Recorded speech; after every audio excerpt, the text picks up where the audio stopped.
Toontown Online is an MMORPG released by the now defunct Disney Interactive in 2003, in which you fight robotic capitalists as your own toon character. Ironic, isn't it?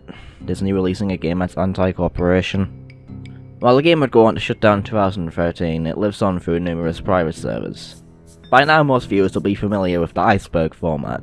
For those who aren't, it's a collection of facts based around a specific topic, with the most surface level facts being placed at the tip of the iceberg, hence the name, and the more obscure and strange facts being placed deeper into the abyss. For this video we'll be using this laugh meter to show how confident I am in each fact, with a full laugh meter meaning I'm fully confident in what I'm saying, and a sad laugh meter meaning I have no clue what I'm talking about. Also thanks to Not So Epic and Fivo and a couple other people for helping out with this script. I couldn't have done it without you guys.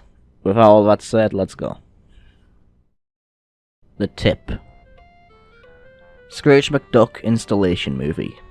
In the early years of Toontown, the launcher would play a flash animation showing the backstory of the game.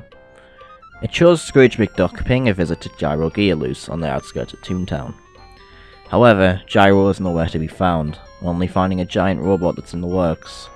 Scrooge activates the robot, but it turns evil and it creates the cogs, which then go on to capture Scrooge and invade Toontown. This animation was later removed and replaced with an installation movie that better explains what Toontown is all about. When asked about this intro movie, Jesse Schell, one of the lead developers of the game, explained that the animation was outsourced to another company, having been given a simple outline of what they wanted it to be.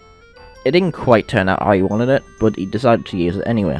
As a result, it's not really seen as canon in his eyes. Cogs wipe off sound. When the gag track sound is used, the cogs use the regular hit animation in which they wipe their sleeves. This has spawned a joke in that they wipe off the sound itself and unfold their sleeves, rather than the devs merely reusing existing animations. Cog HQ manholes. After the release of Boss Boy HQ in 2008, a manhole was added to each of the 4 Cog HQs in the game, causing a lot of speculation of what their purpose was. A member of the Disney staff did claim that they were, quote, just part of the game's design, but not many believe this. To this day, their purpose is unknown, however some theorise that it could have been a way to instantly travel between HQs or to a new area entirely. Reference in DuckTales 2017.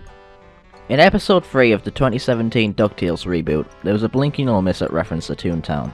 In one scene, Gyro Gearloose pulls out a list of his failed inventions, and on that list is the word cogs. This has been one of the only times Disney has acknowledged the game since its closure in 2013. The Chairman. The Chairman is the leader of all the cogs, never seen in game and only ever being referenced in newsletters, and also being mentioned by the CEO upon being defeated. The community speculated for years after the release of Boss Boy HQ, theorising that he would be the next boss added to the game. As we know, this would never come to pass, as Toontown Online would never see the release of another boss after the CEO. Over the years, the Chairman has become one of the most sought after additions to Toontown, with servers such as Corporate Clash integrating the character into the storyline. Toontown 2 Prototype. In 2011, a prototype for a Toontown sequel was created in Unity, and later pitched to the higher-ups at Disney. It was relatively basic, but it had several interactive elements, and did a good job showing what the game could have looked like graphically. It also contained a doodle rescue minigame in which you saved doodles from the cogs in space. The higher-ups at Disney seemed to be impressed with the prototype, and the pitch was ultimately turned down. While the true reason for this is unknown, it's speculated that it was because Unity was not a widely used engine at the time, and there were doubts about the game being very profitable. Unfortunately, around this time, many of the Toontown Online staff were either laid off or moved to other projects, such as the then upcoming Disney Infinity. This project remained a rumour for many years, only being seen through screenshots which many doubted the authenticity of. In 2018, however, the YouTuber Loopy Goopy G received the prototype from one of the developers, and created a video in which he played the demo, before releasing it to the public. Toonfest. Toonfest was a real-life event held by Disney in 2006 and 2007. Held at Walt Disney Studios, it had quite a few activities to take part in, as well as multiple Disney Channel stars at the time attending the event, such as Kyle Massey, otherwise known as Corey in the House.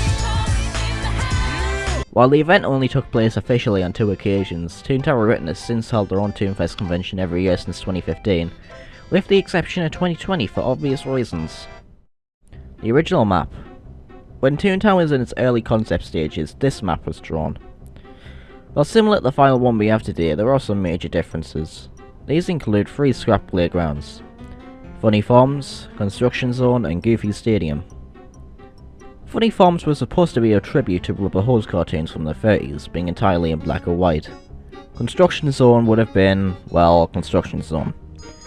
Essentially it would have been a large area with a bunch of platforming elements to it. Finally, Goofy Stadium was a sort of Coliseum area, which would later be repurposed into Goofy Speedway. On top of this, all 4 Cog HQs were in different locations. Bosspot HQ was connected to Donald's Dreamland, Lobot HQ was connected to Construction Zone, Cashbot HQ was connected to Daisy Gardens, and Cellbot HQ was connected to the Berg. In an email to Jesse Shell, he also seemed to imply that this was just one of several concept maps for the game. He states, quote, "The original plan was to have more neighbourhoods, definitely, but I'm not sure which map this is. Were there even more scrap neighbourhoods that are just lost to time? Maybe we'll never know."